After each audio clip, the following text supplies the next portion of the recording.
The only choice you've had is your first additional language. But from next year, you can do the subjects that you choose to a certain extent. Okay? But these subjects you will have to do until you finish matric. So you can't choose subjects for grade 10 and then you don't like them and then in grade 11 you want to do other subjects.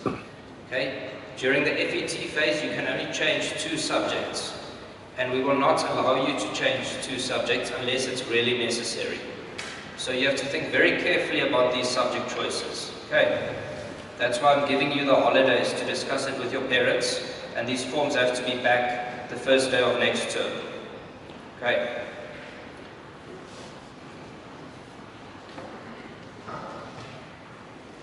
Okay, so your first choice, or your first 2 choices are your languages.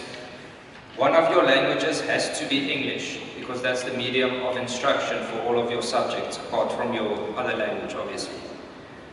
Okay, if you choose English to be your to be your home language, then you have to choose first additional language from Sepedi, Afrikaans or Zulu.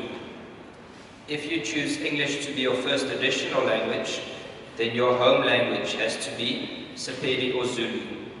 You cannot do English twice. So you can't do English home language and English first additional language. But you have to do English. Okay? Do you all understand that? Okay.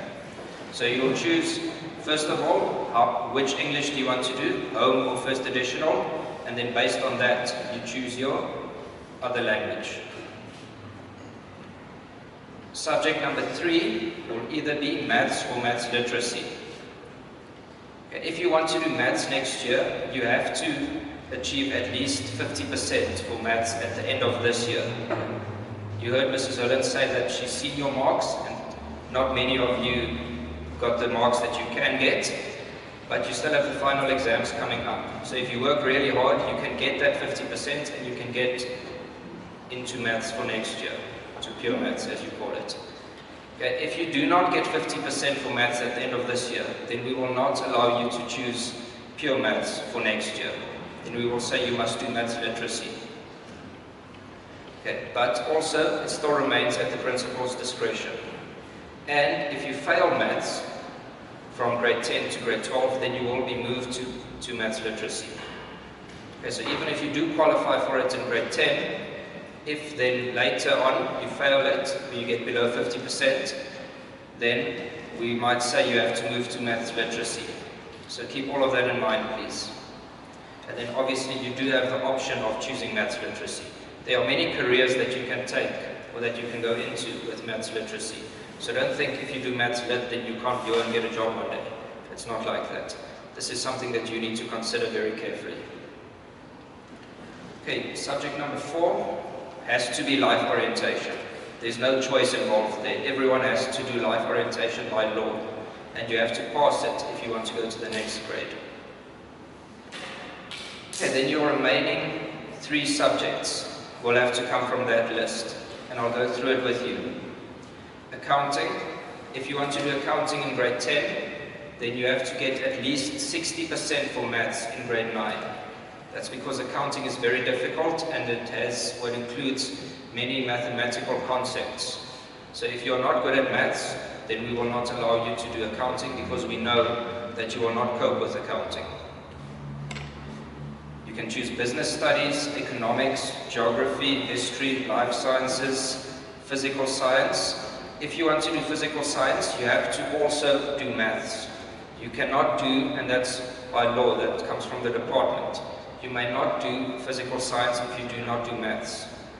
And you also have to get at least 60% for maths in grade 9 if you want to do physical science. That's for the same reason, because physical science is difficult.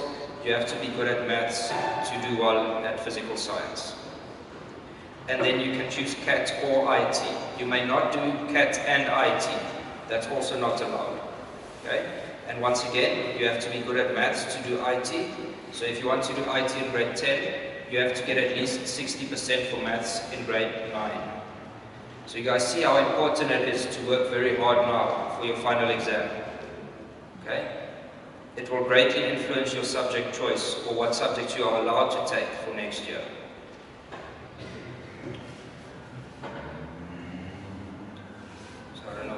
because there we go. Okay. Obviously, all of you want to get into university, or at least have the option of going to university one day. But in order to be able to go to university, you have to qualify for a bachelor's degree pass. And a bachelor's degree pass is at least 4 subjects above 50%, excluding life orientation. So if you get 90% for life orientation, it still won't count as one of those 4 subjects. So that you also have to take into account when you choose your subjects. You have to choose subjects that you are good at and that you know that you will get at least 50% for, otherwise you will not get into university. Okay? So, minimum of 4 subjects above 50% from the following list: accounting, business studies, CAT, economics, geography, your home language, regardless of what your home language is, your first additional language, life sciences, maths or maths lit, physical sciences, IT, or history. Any of those subjects, 4 of them have to be above 50% for you to get into university. Okay, let's go through the subject choice form, and I want you to follow with me on your forms, please. That's why I asked you to bring a pencil so that you can make notes. Guys, please do make notes. You can always discuss it with your parents and change it over the holidays, but you should at least have an idea of what you would like to take. So for subject number 1, you will choose English home language or Zulu home language or Sepedi home language. Bearing in mind, you cannot do the same language twice, and you have to do English at least once. Okay, and then subject 2, English first additional language, Zulu first additional language, Sepedi or Afrikaans. If you are a foreigner with a valid study permit, and you will still be a foreigner with a valid study permit in grade 12, then you have the choice or the option of only doing one language. And that has to be English home language if you decide to take that option. Okay, I'll come back to that a bit later. Okay, subject number 3, maths or maths literacy. Remember, you have to get at least 50% for maths if you in grade 9 if you want to do it in grade 10. Subject number 4, life orientation. There's already an X or a cross next to it because there's no choice involved. You have to do that. Okay. Then subjects 5, 6, 7, you can choose any 3 of those subjects on that list, except you cannot choose CAT and IT. So you can choose one of the 2, but not both, or neither. It's up to you. Okay, just remember, if you don't choose pure maths, then you cannot choose science. You cannot do science without maths. Okay, like I've said, if you are a foreigner, if you're not South African and you do have a valid study permit, and that study permit is valid or will be valid until you get to grade 12, then you only have to do one language. You can still do 2, but you have the option of only doing 1. And that has to be English home language. If you choose that option, then you will choose 4 subjects from the previous list. So if we go back to the previous list, okay, if you decide to do only one language because you are a foreigner, then you must choose 4 subjects from this list. But the rules still apply. You still can't do CAT and IT. You still can't do science without maths. But you can choose an additional subject from that list. Guys, this is very important. Please make sure that when you are in grade 12, you will still be classified as a foreigner with a valid study permit.